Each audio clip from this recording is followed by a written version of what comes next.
Donc, tous les jours, nous partons. Ils sont déjà condamnés en prison, à la prison centrale de Makala, ici chez nous au Congo, à Kinshasa.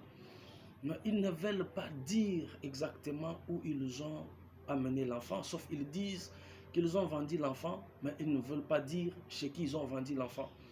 Ils disent que celui auprès duquel ils ont vendu l'enfant, c'est quelqu'un qui a beaucoup d'argent, c'est quelqu'un qui pèse beaucoup plus et nous ne pouvons rien faire.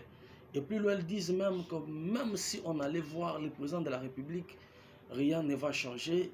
En prison où ils ne sont pas en prison comme punis, mais ils sont en prison comme gardés. Et ils nous disent que le temps viendra où ils seront libérés parce que la première fois, une d'entre eux, qui est la pièce maîtresse même, celui qui a vendu l'enfant, a été l'autre fois relaxé au niveau du tribunal même. Celui qui a vendu l'enfant a été l'autre fois relaxé au niveau du tribunal.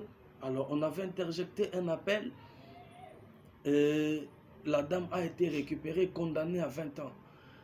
Le problème ici qui nous tient à cœur, ce n'est pas le problème de leur condamnation, mais le plus grand souci pour nous, c'est de récupérer notre fils, de retrouver notre enfant.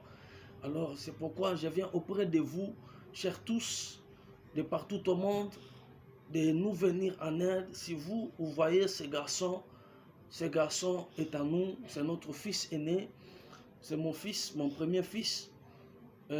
J'ai trouvé cet enfant par la grâce de Dieu. J'ai eu cet enfant par la grâce de Dieu. Alors que j'ai fait des années, je n'avais pas d'enfant. Et les gens se moquaient de moi. Les gens disaient n'importe quoi sur moi.